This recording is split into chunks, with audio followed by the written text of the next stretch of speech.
തിരുമല അനിലിന്റെ ആത്മഹത്യയ്ക്ക് കാരണം BJP. നേതാക്കളെന്ന് BJP. നേതാവ് വിഷ്ണു തോന്നയ്ക്കൽ. ബാങ്കിന്റെ സൽപ്പേരിന് കളങ്കമുണ്ടാക്കിയത് ജീവനക്കാരല്ലെന്നും ബി.ജെ.പി. നേതാക്കളാണെന്നും പകൽ പോലെ വ്യക്തമാണെന്ന് വിഷ്ണുവിന്റെ ഫേസ്ബുക്ക് പോസ്റ്റ്. വായ്പ എടുത്ത നേതാക്കളുടെ പേരും തുകയും പുറത്തുവിടണമെന്നും ഫേസ്ബുക്കിൽ ഇദ്ദേഹം കുറിക്കുന്നു. മാനസ ചേരുകയാണ്.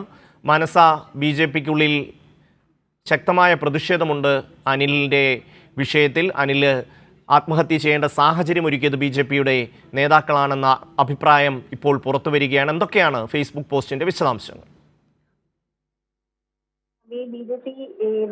അതായത് ബി.ജെ.പി. ജില്ലാ നേതൃത്വവും സംസ്ഥാന നേതൃത്വവും ഈ വായ്പയെടുത്ത ആളുകളെ സംരക്ഷിക്കുന്ന നിലപാട് തുടരുമ്പോഴും ഈ ബി.ജെ.പി. നേതാക്കളിൽ തന്നെ ചില അണികൾ ഉൾപ്പെടെയുള്ളവർ ആദ്യം മുതൽ തന്നെ രംഗത്തെത്തിയിരുന്നു. അതായത് ബി.ജെ.പി. സംസ്ഥാന അധ്യക്ഷൻ രാജീവ് ചന്ദ്രശേഖർ ഒരു പോസ്റ്റ് ഇട്ടതിന് പിന്നാലെ, അതായത് 2 ദിവസം മുൻപ് തന്നെ അനിൽ കണ്ടിരുന്നു, അതീവ ദുഃഖത്തിൽ ഖേദമുണ്ട് എന്നത് അടക്കമുള്ള കാര്യങ്ങൾ പ്രകടിപ്പിക്കുമ്പോഴും അതിനിടയിൽ പോലും ഈ അണികളും നേതാക്കളും രംഗത്തെത്തുന്ന ഒരു സാഹചര്യം ഉണ്ടായിരുന്നു. അതായത് ബി.ജെ.പി. നേതാക്കൾക്കുള്ള പങ്ക് വ്യക്തമാക്കുന്ന രീതിയിലുള്ള എല്ലാ കമന്റുകളുമായിരുന്നു ഫേസ്ബുക്കിൽ ഉണ്ടായിരുന്നത്.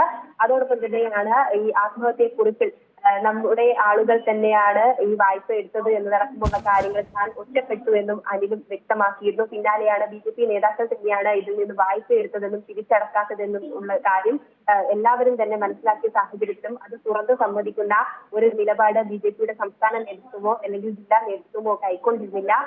തീർച്ചയായും അത് ഞങ്ങൾ എല്ലാ ഈ തുക എടുത്തത് അല്ലെങ്കിൽ വായ്പ എടുത്തത് എന്ന നിലപാടിലായിരുന്നു ഉറച്ചു നിന്നത്. പക്ഷേ ഈ അണികളിൽ നിന്നും നേതാക്കളിൽ നിന്നും ഉയരുന്ന ഈ ആരോപണങ്ങളും അതോടൊപ്പം തന്നെ ഈ വിമർശനങ്ങളും വ്യക്തമാക്കുന്നത് ഈ വായ്പ എടുത്തത് ബി.ജെ.പി. നേതാക്കൾ എന്ന് തന്നെയാണ്. ഇപ്പോൾ അല്പസമയം മുൻപാണ് തിരുമല അനിലിന്റെ ആത്മഹത്യക്ക് കാരണം ബി.ജെ.പി. നേതാക്കളാണ് എന്ന് ഉറപ്പിച്ചുകൊണ്ടുള്ള അല്ലെങ്കിൽ അത് പകൽ പോലെ വ്യക്തമാണ് എന്ന് തെളിയിക്കുന്ന രീതിയിലുള്ള പോസ്റ്റ് ബി.ജെ.പി. നേതാവ് വിഷ്ണു തോന്നയ്ക്കൽ ഇട്ടിരിക്കുന്നത്. ബി.ജെ.പിയുടെ മുൻ സംസ്ഥാന ഐ.ടി സെൽ ഭാരവാഹിയാണ് വിഷ്ണു എന്ന് പറയുന്നത്. മാത്രമല്ല ബാങ്കിന്റെ ഈ സഹകരണ സംഘത്തിന്റെ വൈസ് പ്രസിഡന്റിന്റെ അല്ലെങ്കിൽ വൈസ് പ്രസിഡന്റ് ഒരു അടുത്ത ആള് കൂടിയാണ് ഈ വിഷ്ണു തോന്നയ്ക്കൽ എന്നതും അറിയുന്നുണ്ട്. ഏതായാലും അദ്ദേഹം ഫേസ്ബുക്കിലൂടെ വിമർശനമായി ഉന്നയിച്ച കാര്യം എന്ന് പറയുന്നത് ബാങ്കിന്റെ സഹകരണ സംഘത്തിന്റെ, അതായത് ജില്ലാ കാംസൂർ സഹകരണ സംഘത്തിന്റെ സൽപ്പേരിനെ കളങ്കം ഉണ്ടാക്കിയത് ജീവനക്കാരല്ല, അത് ബി.ജെ.പി. നേതാക്കളാണ് എന്നത് പകൽ പോലെ വ്യക്തമായിരിക്കുകയാണ്. എന്നിട്ടും വായ്പ എടുത്ത നേതാക്കളുടെ പേരും തുകയും തന്നെ ഇതുവരെയും ബി.ജെ.പി. നേതാക്കളോ അല്ലെങ്കിൽ ഈ ഭരണസമിതി പുറത്തുവിടുന്ന ഒരു സ്ഥിതി ഉണ്ടായിട്ടില്ല. എന്നാൽ ആ സ്ഥിതി മാറി വായ്പ എടുത്ത നേതാക്കളുടെ പേരും തുക ഉൾപ്പെടെ വ്യക്തമാക്കുന്ന രീതിയിലുള്ള കാര്യങ്ങൾ പുറത്തുവിടണം എന്ന് തന്നെയാണ് സൂചിപ്പിച്ചിട്ടുള്ളത്. തന്നെ ഇത്തരത്തിൽ ഈ ഭൗതിക ദേഹത്തിന്, അതായത് അനിലിന്റെ ഭൗതിക ദേഹത്തിന് മുന്നിൽ ഉളുപ്പില്ലാതെ ഫോട്ടോസ് പോസ്റ്റ് ചെയ്ത് നിൽക്കുകയും അതോടൊപ്പം തന്നെ അനുസ്മരണ പരിപാടികളിൽ മുൻനിരകളിൽ കാലും നീട്ടിവെച്ച് കലാപരിപാടികൾ ആസ്വദിക്കുന്ന മനോഭാവത്തോടെ ചില നേതാക്കൾ ഇരിക്കുന്നതും കണ്ടിട്ടുണ്ട്. അത് സഹിക്കാൻ പറ്റാത്ത ഒരു അവസ്ഥയാണ്. സംഘടനയെ ഓർത്തുകൊണ്ടാണ് ഇതുവരെയും മിണ്ടാത്തത്. എന്നാൽ ആ നേതാക്കളും അവരുടെ ചുടിപ്പാട്ടുകാരും പുതിയ ഭാവനകൾ മെനഞ്ഞു വരികയാണ്. അതായത് ബാങ്ക് ഇടിയാൻ കാരണം ബി.ജെ.പി. നേതാക്കളല്ല, അതിൽ വായ്പ എടുത്തത് ബി.ജെ.പി. നേതാക്കളല്ല എന്ന് തന്നെ ആവർത്തിച്ചു വരുന്ന നേതാക്കൾക്കെതിരെയുള്ള രൂക്ഷ വിമർശനമായാണ് ഇപ്പോൾ വിഷ്ണു തോന്നയ്ക്കലിലൂടെ ഈ ഫേസ്ബുക്ക് കുറിപ്പിലൂടെ വ്യക്തമാകുന്നത്. അതുകൊണ്ട് തീർച്ചയായും ഇത് ബി.ജെ.പി. നേതൃത്വം വ്യക്തമായ മറുപടി നൽകിയേ മതിയാവും. മാത്രമല്ല ഈ ഇടപാടുകൾ നടത്തിയത്, അതായത് ബിനാമി ഇടപാടുകൾ ഉൾപ്പെടെ അതിൽ നടന്നിട്ടുണ്ട് എന്ന് തന്നെ വ്യക്തമാണ്. ക്രമക്കേടും ചൂണ്ടിക്കാട്ടിയിട്ടാണ് ഈ സഹകരണ വകുപ്പിന്റെ ഓഡിറ്റ് റിപ്പോർട്ട് പുറത്തു വന്നത്. അതിൽ അന്വേഷണവും നടന്നു വരികയാണ്. അതുകൊണ്ട് തന്നെ ചില കൗൺസിലർമാർ, അതോടൊപ്പം തന്നെ ബി.ജെ.പി. സംസ്ഥാന സെക്രട്ടറിയായ അഞ്ജന എം.പി തുടങ്ങിയ ആളുകളൊക്കെയും തന്നെ ഇതിൽ വായ്പ എടുത്തിട്ടുണ്ട് എന്നതും വ്യക്തമായതാണ്. കഴിഞ്ഞ ദിവസം അഞ്ജനയും ഇത് സമ്മതിക്കുന്ന ഒരു സ്ഥിതി ഉണ്ടായിരുന്നു. വായ്പ എടുത്തിട്ടുണ്ട്, അതിൽ കുറച്ചു തുക തിരിച്ചടച്ചിട്ടുണ്ട് എന്ന് അഞ്ജനയും സമ്മതിക്കുന്ന ഒരു സ്ഥിതി ഉണ്ടായിരുന്നു. അതുകൊണ്ട് തന്നെ കൂടുതൽ നേതാക്കളുടെ ഇതിൽ പങ്കുണ്ട്. അനിലിന്റെ ആത്മഹത്യക്ക് ഈ ബി.ജെ.പി. നേതാക്കൾ തന്നെയാണ് കാരണം എന്ന് തന്നെ വ്യക്തമാക്കുന്ന ഒരു പോസ്റ്റാണ്. അതുകൊണ്ട് ബി.ജെ.പി. നേതൃത്വം ഇതിൽ വ്യക്തമായ മറുപടി നൽകിയേ മതിയാകൂ എന്ന് തന്നെയാണ് ഈ അണികളുടെ ഇത്തരത്തിലുള്ള രൂക്ഷ വിമർശനത്തിലൂടെ വ്യക്തമാകുന്നത്. തീർച്ചയായും മാനസ, ഇപ്പോൾ ബി.ജെ.പിയുടെ പ്രമുഖ നേതാക്കൾ പറഞ്ഞിരുന്നത് CPM ആണ് അനിലിൻ്റെ മരണത്തിന് കാരണം, അതുപോലെ തന്നെ പോലീസിൻ്റെ പീഡനമാണ്.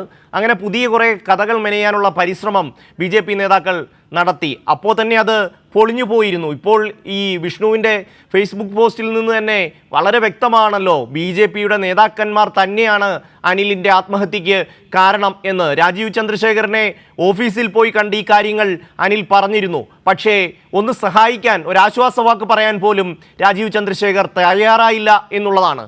ഇതൊക്കെയാണ് അനിലിൻ്റെ ആത്മഹത്യയിലേക്ക് നയിച്ചത്. ഇപ്പോൾ വിഷ്ണു അത് സാക്ഷ്യപ്പെടുത്തുകയാണ് മനസ്സ. നമ്മൾ നിരന്തരം, അതായത് ആത്മഹത്യക്ക് പിന്നാലെ അദ്ദേഹത്തിന്റെ ആത്മഹത്യക്കുറിപ്പിൽ സൂചിപ്പിച്ച ചില വാക്കുകളുടെ അടിസ്ഥാനത്തിൽ തന്നെ വ്യക്തമായിരുന്നു ഇതിൽ നിന്ന് വായ്പയെടുത്തത് ആരൊക്കെയാണ്, അല്ലെങ്കിൽ ഏത് സംഘടനയിൽപ്പെട്ട ആളുകൾ ആണ് എന്നതടക്കമുള്ള കാര്യങ്ങൾ. എന്നാൽ തുടക്കം മുതൽ തന്നെ അത് തങ്ങളല്ല എന്ന് ആവർത്തിച്ച് മുന്നോട്ട് വരുന്ന രംഗമായിരുന്നു ഉണ്ടായിരുന്നത്. പക്ഷേ ഈ മരണ ദിവസം തന്നെ അനിലിന്റെ വീട്ടിൽ കാണാൻ സാധിച്ചത്, അതായത് സംസ്ഥാന അധ്യക്ഷൻ രാജീവ് ചന്ദ്രശേഖർ, അതോടൊപ്പം തന്നെ ജില്ലാ അധ്യക്ഷൻ കരമന ജയൻ, ഒപ്പം വി മുരളീധരൻ തുടങ്ങിയ നേതാക്കളൊക്കെയും തന്നെ അനിലിന്റെ വീട്ടിലേക്ക് പോയിരുന്നു. അപ്പോൾ അനിലിന്റെ ഭാര്യയുടെ ഭാഗത്ത് നിന്നുണ്ടായ റിയാക്ഷൻ എന്ന് പറയുന്നത്, നിങ്ങൾ എല്ലാവരും കൂടി കൊലയ്ക്ക് കൊടുത്തില്ലേ എന്ന രീതിയിലുള്ള പരാമർശമായിരുന്നു. അതിൽ നിന്നും തന്നെ വ്യക്തമായിരിക്കുകയാണ് ആർക്കാണ് ഇതിൽ പങ്കുള്ളത്. അതായത് അനിലിനെ ഈ പാർട്ടി നേതൃത്വം തന്നെ പറഞ്ഞു പറ്റിക്കുകയായിരുന്നു, അല്ലെങ്കിൽ ഇത്തരത്തിൽ ഒരു ക്രമക്കേടിലേക്ക് അനിലിനെ തള്ളി കയറ്റുകയായിരുന്നു. അതിൽ മനംനൊന്ത് സാമ്പത്തിക ബുദ്ധിമുട്ട്, അതോടൊപ്പം തന്നെ സാമ്പത്തിക സമ്മർദ്ദം, അത് പിന്നീട് മാനസിക സമ്മർദ്ദമായി മാറി പിന്നാലെ അത് ആത്മഹത്യയിലേക്ക് നയിക്കുന്ന ഒരു രീതിയായിരുന്നു ഉണ്ടായിരുന്നത്. അതിൽ BJP നേതൃത്വത്തിനും BJP നേതാക്കൾക്കും തന്നെയാണ് പങ്ക് എന്നതും വ്യക്തമാണ്. കാരണം ഇത്തരത്തിൽ അനിലിന്റെ മരണത്തിന് 2 ദിവസം മുൻപ് സംസ്ഥാന അധ്യക്ഷനെ നേരിൽ കണ്ട് സംസാരിച്ചു എന്ന് പറയുന്നുണ്ട്. എന്നാൽ എന്താണ് സംസാരിച്ചത് എന്ന കാര്യം ഇതുവരെയും തന്നെ സംസ്ഥാന അധ്യക്ഷൻ പുറത്തു പറഞ്ഞിട്ടില്ല എന്നത് മാത്രമല്ല, എല്ലാ ചോദ്യങ്ങൾക്കും വ്യക്തമായ മറുപടി നൽകാതെ ഒഴിഞ്ഞു മാറുന്ന ഒരു പ്രവണതയാണ് BJP സംസ്ഥാന അധ്യക്ഷന്റെ ഭാഗത്ത് നിന്ന് ഉണ്ടായത്.